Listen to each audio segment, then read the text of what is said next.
Nii, kõige põletavam küsimus, millele ma see nädalavahetus pidin siis vastama, on, mida ma arvan sellest rattast.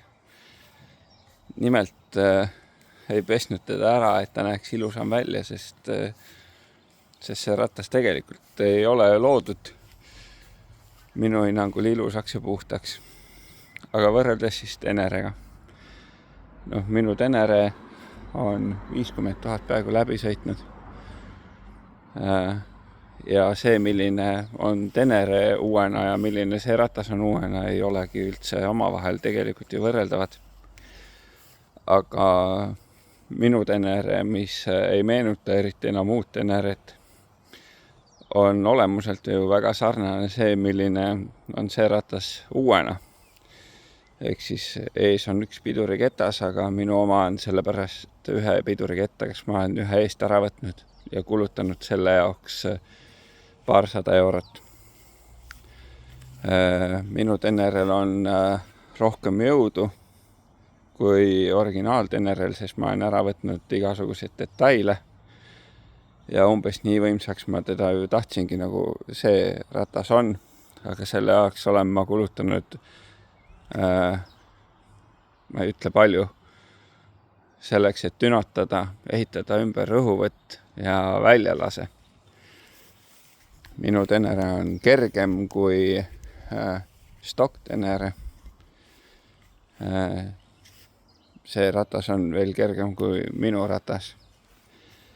Ehk väga palju on tuldud nagu tegelikult selle ratta suunas.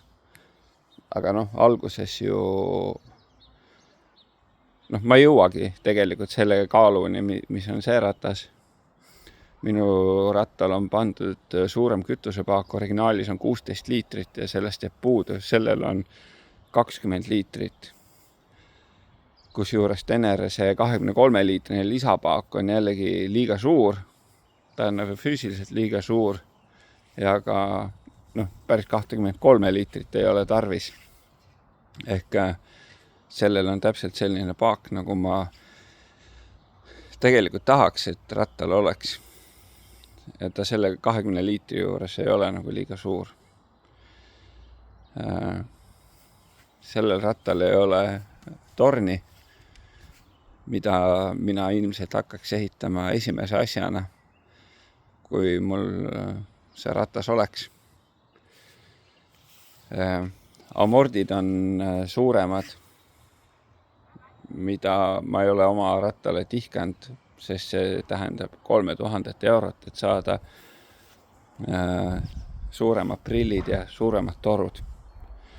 Aga siin ei ole vaja seda 3000 maksta selle eest, et saaks siia jämedamad torud, mis kannataks paremini hüppamist või muul moel nagu jõudu vastu võtta, mis siis pinnas ette annab. Ehk mina püüan väikestest torudest saada rohkem, kui need võib-olla disainilt loodud on ja olen päris hädas ju sellega, et küll lekivad ja küll on kõverad ja nii edasi. Et selles suhtes, et ma ju olen oma ratast ehitanud väga palju selliseks rattaks, aga kui Tenere välja tuli, siis ei olnud alternatiivset midagi. Ei olnud ju Tuaregigi, kui minul oli ju Tenere. Stokis on kaasas rehvilukud, mis on ka minu rattal lisaraha eest tehtud. Siin seda lisaraha maksta ei tule. Rehvilukud ja kitsas velg, mis on ülioluline maastikusõidul, et oleks kitsas velg, siis sa saad lustida hoopis ägedamate rehvidega. Pildil olev rehv ei ole see ägedam rehv. See on see, millega stokis kaasa tuleb. Et siin on väga palju selliseid asju, mida ma olen ise enda rattal küll teinud, aga kulutanud selleks päris palju raha. Et selles suhtes need asjad on nagu nad oleks vaadanud, mida ma oma rattaga teen ja siis tegid seda nagu tehases peale. ühesõnaga, võrdlus lihtsalt kogu aeg küsitakse võrdluseks, mida ma arvan sellest. Siis minu ratta ehitus ja see ratas meenutavad käekirjaliselt ikkagi teineteist üsna palju. Aga sealt tuleb nagu see osa, et ma olen saanud seda ise kõike inseneerida ja leiutada, arendada ja sealt ju loomulikult tekib see minu sentimentaalne väärtus minu ratta osas. Sest ma olen saanud seda ise õhtul und ei tule, siis scrollid netis ringi ja vaatad, mida ägedat on tehtud ja nii edasi. Ehk siis see iseehitamise rõõm on tegelikult ju ka ülioluline osa. Ja siin on ta lihtsalt nagu valmis, kes ehitada ei viitsi ja lisaks ostuhinnale panna veel tohutu summa raha alla, siis siin on tegelikult üsna valmis lahendus. Jõudu on tal väga palju, et kui ülekannet muuta aeglasemaks, sest tal tippkiirust on liiga palju. Kruusarattal ei ole tarvis, et tippkiirus algaks 2. See ratas läheb. Huvitav on see, et spidomeeter mõõdetakse tagumisest rattast ja odomeeter mõõdetakse esimesest rattast. Ehk kui keerad peale, siis spidomeeter läheb laksti üles, lased gaasi maha ja on kohe tagasi normaalses, aga odomeeter ei keri selle poolest. Et ma ei ole enne sellist lahendust nagu näinud. Ma ei tea, miks see vajalik on ka, aga et võiks ikkagi reaalset kiirust näidata, mitte rattakiirust. Ja lenksu vahetaks võib-olla ise välja ja nipet-näpet veel, aga need, mis ma siin ümber teeks, need oleks sellises 500 € väärtuses võib-olla natuke rohkem kui torniga hakata ehitama. Võrreldes sellega, et Enerele on läinud, ma ei taha öelda palju, või ma ei taha mõelda ka palju, aga tunduvalt rohkem, et ta selle ratta moodi oleks. Ehk siis siit teha endale äge adventure ratas, siis üsna palju asju saad juba kokku hoida nagu ostes.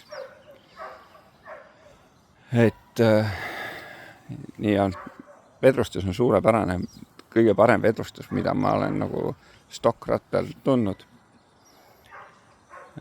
Tõesti, nagu ilma naljata, hüppab hästi ja sõidab hästi. Esirehv ei ole stokk, et sellega rehvid määravad ju väga palju, kuidas sõita.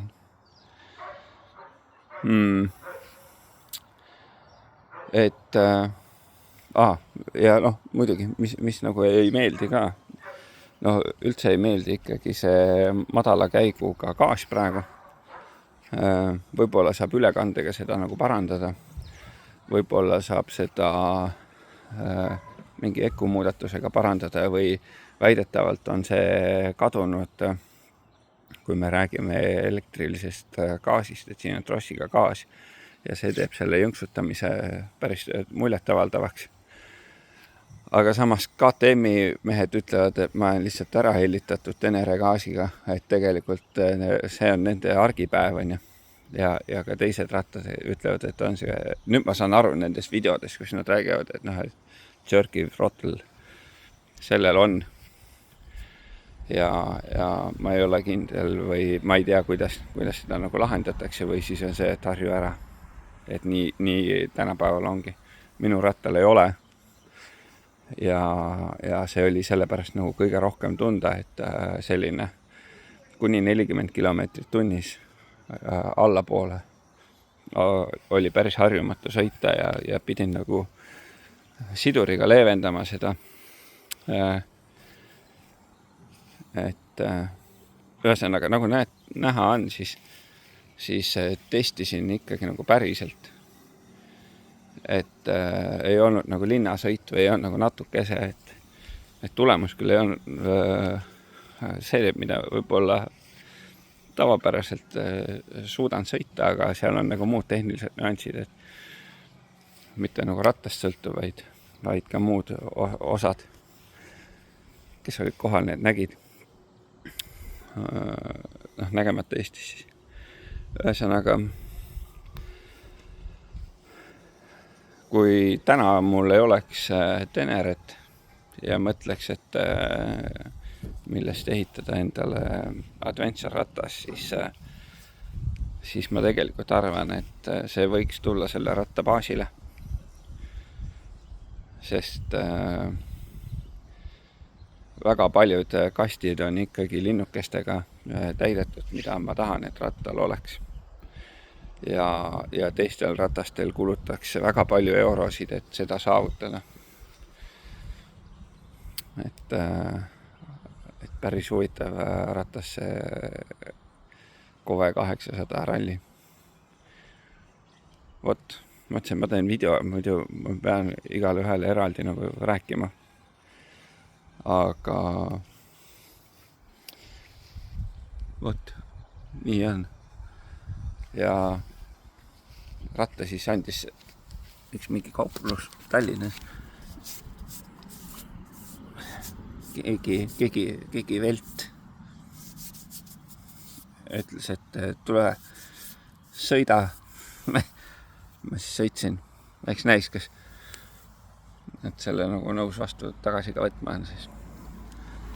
Tegelikult on ainult pori peal. Muu on nagu okei.